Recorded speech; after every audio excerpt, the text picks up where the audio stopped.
O futebol de antigamente era diferente. Era mais cru, mais humano e, por isso mesmo, mais suscetível ao erro. Imagine a cena: um estádio lotado, a final do campeonato, um lance na área nos últimos minutos. A bola bate na mão do zagueiro. Foi pênalti ou não? A torcida grita, os jogadores pressionam, e no meio de tudo isso, um homem, o árbitro. Ele tinha apenas uma fração de segundo para decidir. Seus olhos eram a única tecnologia disponível, e ele precisava confiar neles, mesmo com a visão encoberta, mesmo com a pressão de milhares de pessoas. A decisão dele, certa ou errada, era a palavra final. E essa palavra podia criar heróis ou vilões, decidir títulos e mudar a história do esporte para sempre. A cultura do futebol aceitava o erro como parte do jogo. Era o famoso erro humano. Depois da partida, a discussão continuava por dias, semanas, às vezes anos. Nos bares, nas mesas de almoço de domingo, cada torcedor se tornava um juiz. Debatiam o lance à exaustão, usando apenas a memória e a paixão clubística como argumento. Não havia replay para tirar a dúvida, não havia câmera lenta para analisar o ângulo. O que ficava era a polêmica, o "e se?". Esse debate interminável alimentava a rivalidade, criava lendas e fazia parte do folclore do futebol. Era um esporte onde a subjetividade reinava e a certeza era um luxo que ninguém tinha. Pense na final da Copa do Mundo de 1966, entre Inglaterra e Alemanha Ocidental. O famoso gol fantasma de Geoff Hurst. A bola bateu no travessão, quicou na linha, ou dentro do gol, e saiu. O árbitro suíço, Gottfried Dienst, não tinha certeza. Ele correu para consultar seu bandeirinha, Tofik Bahramov, da União Soviética. Bahramov confirmou o gol. A Inglaterra foi campeã em casa. Até hoje, alemães juram que a bola não entrou, enquanto ingleses celebram o título. Esse lance se tornou um dos maiores mitos da história das Copas. Um momento que definiu um campeão mundial baseado na percepção de dois homens, sem nenhuma ajuda tecnológica para confirmar uma das decisões mais importantes da história do futebol. Esses momentos de caos e incerteza eram a regra, não a exceção. Gols em impedimento validados, pênaltis claros não marcados, bolas que entravam e o juiz não via. Cada torcedor tem na memória um jogo em que seu time foi operado. Como se diz na gíria do futebol, era uma sensação de impotência. Você via o erro acontecer na sua frente, mas não havia nada a ser feito. O apito final selava o resultado, e a injustiça, real ou imaginária, virava mais uma cicatriz na alma do torcedor.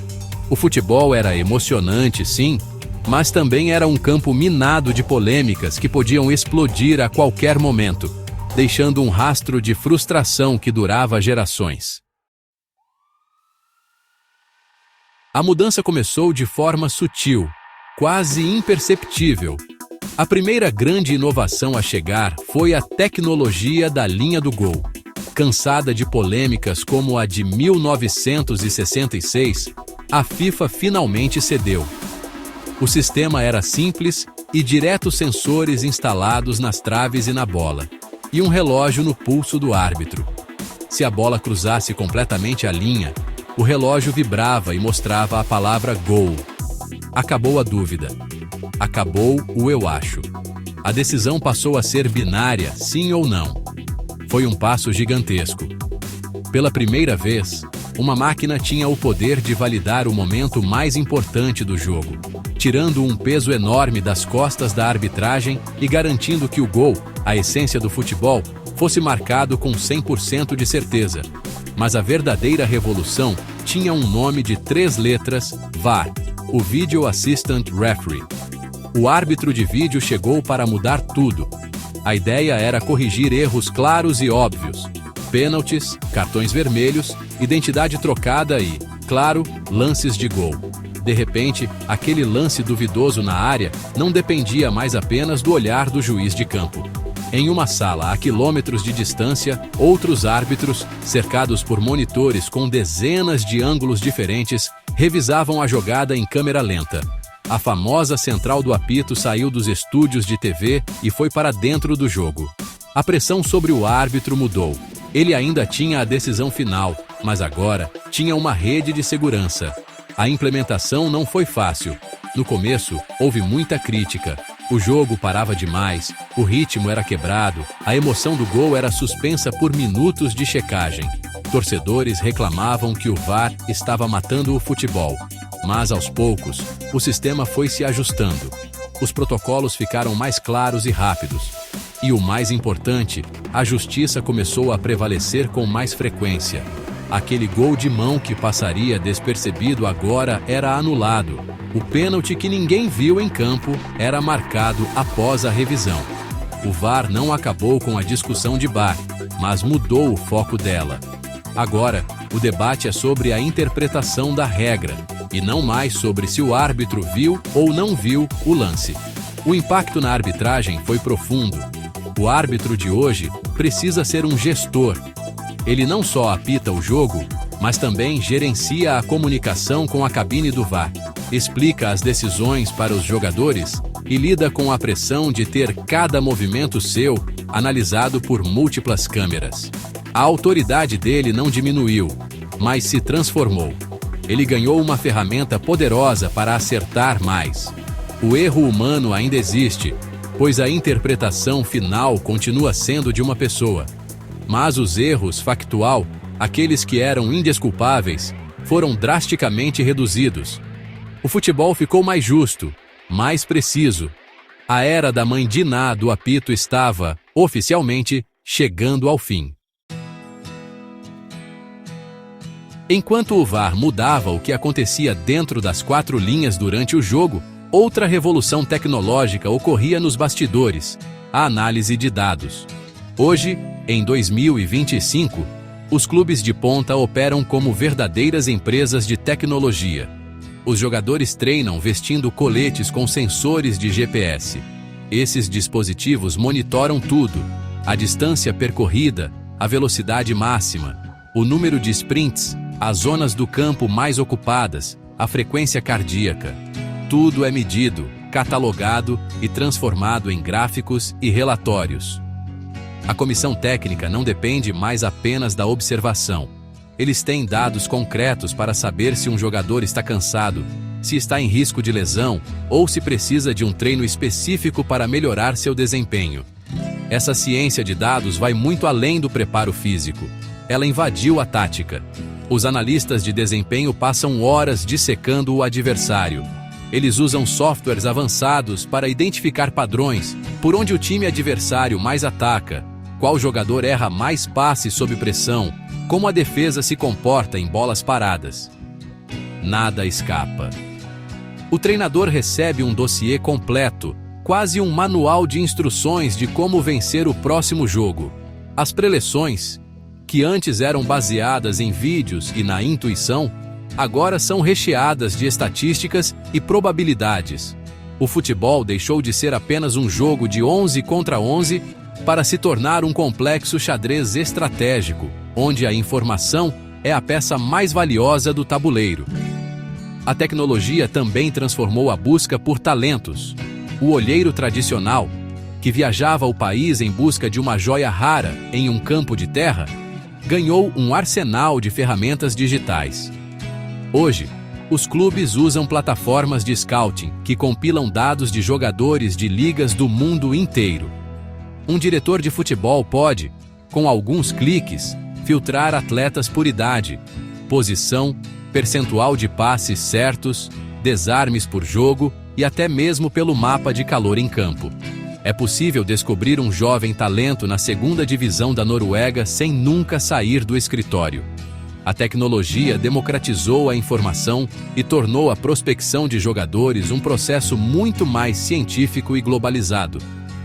O resultado de toda essa coleta de dados é um esporte cada vez mais otimizado.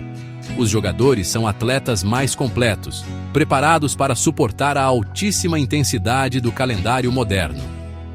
As táticas são mais sofisticadas, com times capazes de mudar de formação várias vezes durante a mesma partida para explorar as fraquezas do adversário que foram previamente identificadas. A margem para o improviso e para o brilho individual ainda existe, claro, pois o talento sempre fará a diferença. Mas esse talento agora é potencializado pela ciência. O futebol moderno é um espetáculo onde a genialidade de um craque caminha lado a lado com a precisão de um algoritmo. Agora, vamos fazer um exercício de imaginação. Volte no tempo. E se o VAR existisse em 1986, na Copa do México? A famosa mão de Deus de Maradona contra a Inglaterra teria sido anulada instantaneamente. O gol antológico que ele marca minutos depois, driblando meio time inglês, talvez nunca tivesse acontecido, pois o estado emocional do jogo seria outro. A Argentina seria campeã do mundo? A lenda de Maradona teria o mesmo peso?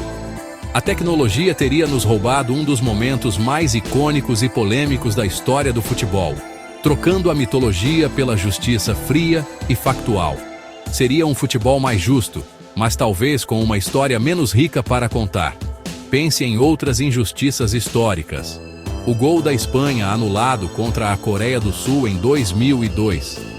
O pênalti não marcado em branco contra a Argentina em 1990. Tantos campeonatos nacionais decididos por erros grotescos de arbitragem. Com a tecnologia, a galeria de troféus de muitos clubes poderia ser diferente.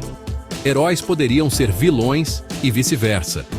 A tecnologia não muda apenas o futuro do esporte, ela nos força a reavaliar o passado sob uma nova luz. Ela nos mostra como a sorte, o acaso e o erro humano foram protagonistas de histórias que definiram gerações de torcedores. Essas narrativas, que fazem parte da nossa identidade, seriam completamente diferentes. Olhando para hoje, o futebol continua sendo uma fonte inesgotável de paixão.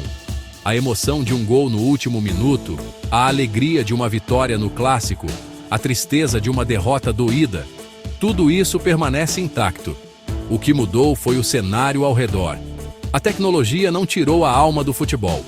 Ela apenas a vestiu com uma nova roupagem. O esporte se tornou mais transparente, mais preciso, mais global. As discussões continuam, mas agora elas são mais qualificadas, baseadas em regras e imagens, e não apenas no achismo. O futebol se adaptou, como sempre fez ao longo de sua história, às ferramentas de seu tempo. O futuro promete uma integração ainda maior. Sensores na bola que medem a força do chute em tempo real, inteligência artificial prevendo padrões táticos durante o jogo, experiências imersivas para o torcedor em casa.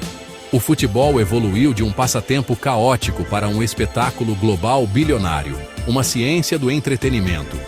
Ele continua sendo o esporte da ginga, do drible, da genialidade que nasce do nada.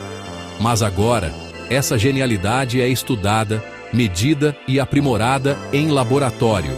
O futebol continua sendo arte, mas uma arte que agora dialoga, de perto, com a ciência. E essa combinação o torna mais fascinante do que nunca.